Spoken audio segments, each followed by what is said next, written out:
Salutations, Stolt here, and the last time we talked about Battle Brothers was nearly a year ago. But it is finally that time again. Battle Brothers officially launches and exits early access today.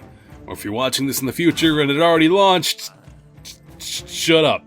Battle Brothers, if you haven't seen my previous review, which I'll throw in the cards up here, is a hardcore turn-based strategy medieval permadeath role-playing game where you take charge of a ruined mercenary company and work your way up through the world battling hordes of undead, orcs, goblins,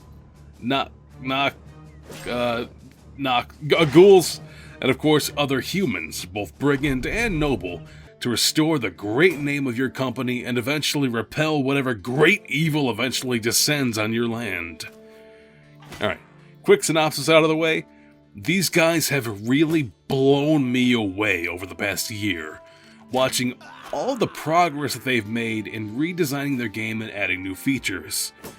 Most of the gameplay you'll see is from rather early game because I wanted to wait and start a fresh save after release, but I'll go over some of the changes since last we spoke. The structures in towns that were unfinished now function properly. The training hall boosts experience gain for a bit of coin, and the temple heals injuries. What are injuries, you ask? Injuries are nasty wounds that you sustain from taking big hits during battle or being knocked unconscious. There are a whole bunch of them, and they all have different malices that will affect your mercenaries until they heal naturally through rest and medical attention, or are tended to in a temple to save time and negate the chance of the wound getting any worse on the road. Some wounds are permanent and cosmetic, like having a mercenary's nose lopped off for the rest of the game, while other permanent injuries actually infer stat penalties. The talent trees have been entirely teased apart, becoming more like a giant talent web, which will allow for more customized and less streamlined builds. Another pretty big change to leveling up is that now your mercenaries have random proficiencies that increase the amount of stats they can roll to gain with each skill point you invest.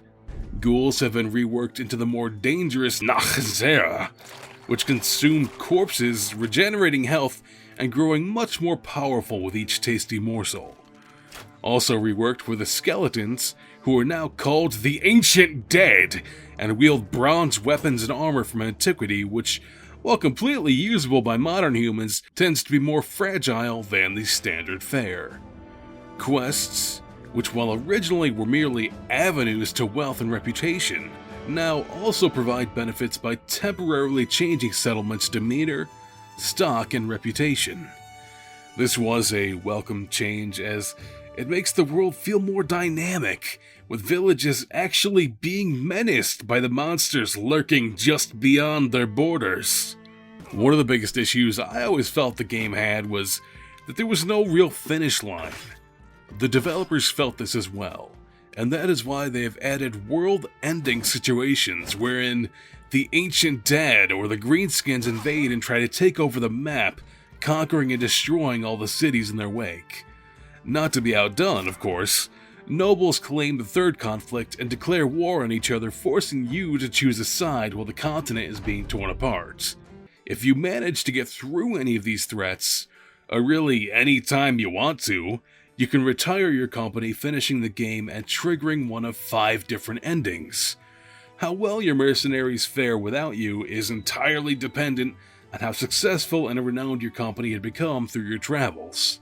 I'm not going to go into any more detail on the changes because otherwise we'd be here all day and I'd rather get to playing myself.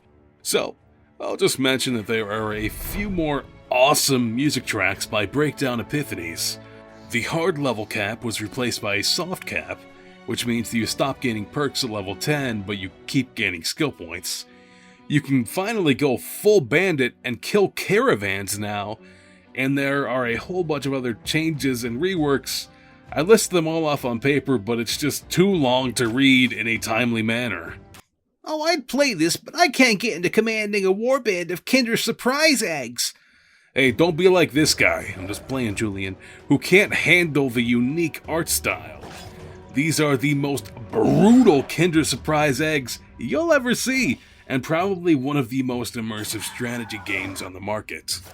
Finally, and I really mean this, congratulations to Overhyped Studios for reminding the rest of us what a successful and productive use of the early access business model actually looks like.